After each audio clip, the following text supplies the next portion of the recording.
Municipality MP, Francis Zake, was carried to the Mityana Chief Magistrate Court to take plea while prostate after allegedly being tortured in police custody. German national Bernard Glaser, also known as Barry, was brought to the High Court in Kampala in a similar fashion for bail hearing on May 6th. The 73-year-old died the following day from the Luzira Bay prison after being on remand for 1 year. The May 6th court appearance, which turned out his last, for bail hearing before Justice Moses Kaziwe, was the 12th court appearance. This man we know would have died at some time in life, but not now. What we are seeing is a case of death caused by negligence and insensitive. From around about a year ago, we've been in court. The man, we have been raising issues of cancer. The reports have been coming. It started as a pimple. The wound went into 1 centimeter, 2 centimeters. But we complained on record. We feel that the judge was a bit insensitive. She did not at that time pay attention. The first bail application for the deceased to access treatment for cancer and diabetes in July last year was dismissed by the then Masaka High Court resident judge, Winfred Nabisinde. The judge instead offered to conduct a speedy trial, but which never took off. My conclusions are that none of these medical findings relied upon reveals infirmity so grave that the accused person cannot take plea or will stand trial. I must also point out that this court has been ready to start hearing the case since 9th May 2019, but its efforts were frustrated until the judge had to proceed on leave. It's therefore my decision that the medical results relied upon by the defense are not entirely conclusive enough to prove that the ailments that the accused person is suffering from have made him physically and mentally incapable of taking plea. Owing to the tense atmosphere over the trial, Justice Nabisinde in October subsequently wrote to the former principal judge, Yurokamba Mwine, recusing herself from the case, which was later transferred to the High Court in Kampala. Barry was first arrested and later charged before the Masaka High Court on April 23rd last year on 27 counts, 15 for aggravated child trafficking, 9 for defilement, and illegally operating a shelter at Mwena landing site in the backwaters of Kalangala. He denied all the charges until his death. Last year in July, here on Panorama, we documented some of the accusations against him and the dark web of conspiracies surrounding the case that ensnared dozens of the indigent girls and the Drab Mwena village, where he established and operated a psychosocial humanitarian center, commonly known as Barry's Place, for more than 10 years. At the time of his death, the 15 counts of aggravated child trafficking stood, while the defilement charge sheet had been amended to 5 counts, down from 9, owing to the inconsistent witness testimonies. His death, regrettable as it could be, however, puts the slow-turning wheels of the justice system into sharp focus, reinforcing the maxim that justice delayed is justice denied, as hundreds of suspects spend too long either on or out of remand awaiting trial, sometime over petty excuses by the judiciary. With Barry dead, his trial too, which dragged on from last April, is extinguished. Whether he's guilty or innocent of a grave claim he's accused of is a matter that can't be adjudicated anymore. Commenting on Barry's death while on remand, the judiciary spokesperson affirmed that granting bail is a discretion of a presiding judicial officer. I've not been blessed to look at the ruling of Justice Nabisinde and looked at the reasons why she never granted bail to the accused at that time. So I would be best if I had looked at those grounds and known why she did not grant the bail. Definitely, every case has its own way it is treated. I cannot say that the judges should do it this way, do it the other way.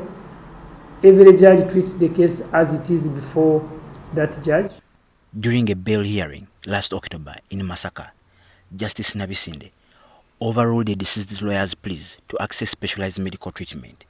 She instead ordered that Barry be transferred from Masaka Central Prison to Luzira Bay Prison, from where he could be easily transported to Uganda Cancer Institute.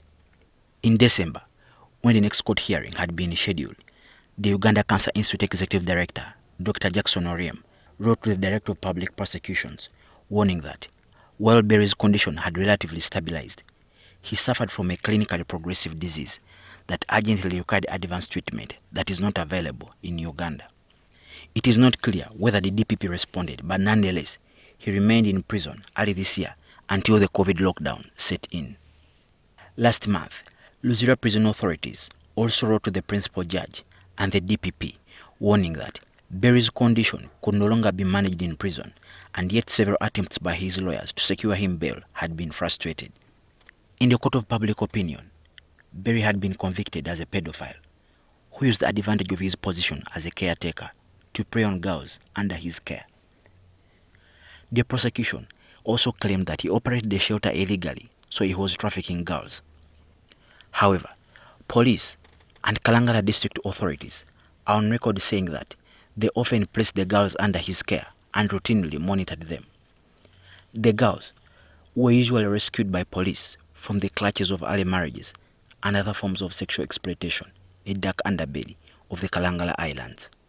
Also, this was the third time the deceased was being tried for the same charges.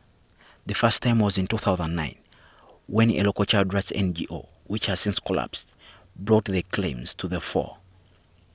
In 2013, a female journalist working with a local media house who previously lived at Barry's place resurrected the allegations leading to trial, but the DPP withdrew the file in 2016 for lack of cogent evidence.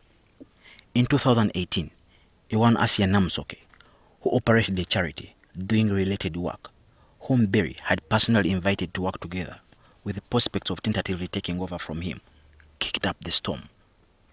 The spokesperson of the DPP, Jacqueline Okoi, told NTV that initially some of the girls were not willing to cooperate because he was still their benefactor. The Director of Public Prosecutions withdrew the case against the late Mr. Glazier initially because the witnesses were not cooperating with the Office of the Director of Public Prosecutions.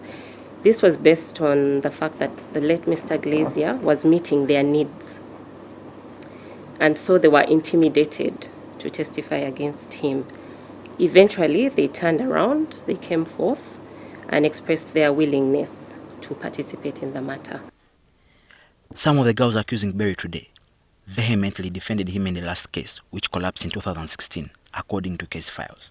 Some claimed that they had been forced by and threatened with rape by police detectives at the Special Investigation Unit in Chireka to falsify testimonies against Barry, but they refused. Another specific concern that surrounded the trial, according to Barry's lawyers and some observers, was the involvement of NGOs with the prosecution, which they said turned the case into something else. Some of the NGOs were already in rivalry with Barry's charity. Okuyo, however, defended that whether or not there were NGO fights is insignificant, as they considered concrete evidence to revive the case. The involvement of the NGOs in the case was in relation to the needs of the victims. The victims needed psychosocial support, shelter, education, and provisions after they were removed from the crime scene in Kalangala district for their protection. These NGOs, together with legal aid, came in to cater for these needs. For example, during plea bargain negotiations last year in May, the NGOs had demanded that Barry's organization be closed. He pleads guilty for a lesser sentence and repatriated under the Transfer of Convicted Offenders Act of 2012 to serve the sentence in his home country, Belgium, where he could also access the medical treatment he deserved, and also pay 170 million shillings in damages. His defense team rejected the plea bargain. The case then ensnared several girls who were required to pick a side. Those who were willing to work with the NGOs were taken care of. Those who refused, some escaped from police-guarded shelters where they had been kept, and others were left on the island. One girl who sought anonymity recounted her experience to NTV. When we were taken to this shelter, we were told to say that Barry was sexually abusing us. They said they wanted to get rid of him. When we were taken to this shelter, we were told to say that Barry was sexually abusing us. They said they wanted to get rid of him. In an earlier interview, Namsoke denied the claims. I went to Barry's house well knowing that something was happening. I made a decision to go into this house having received information from other people and having observed on my very first visit what was actually happening. So I made a decision to go in not because of money. I went in to support the girls, to understand what was happening. She maintained that she was driven by goodwill. I decided when I made a decision to rescue the girls, I needed to design a strategy of how I was going to rescue them. I also had a team of other 3 people because I had to share this. It was too much for me, a lot was happening and I was also getting stressed. So I needed to share this with a few people. And then the first thing I was supposed to do was to work very, very closely with Barry.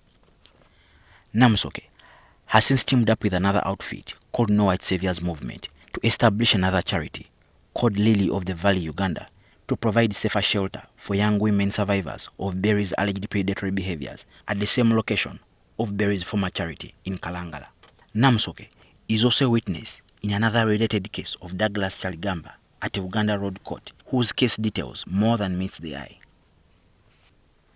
NTV established that an officer in the DPP's office in Barry's case was involved in influencing Kyagamba's case file, which bears parallels to Barry's case.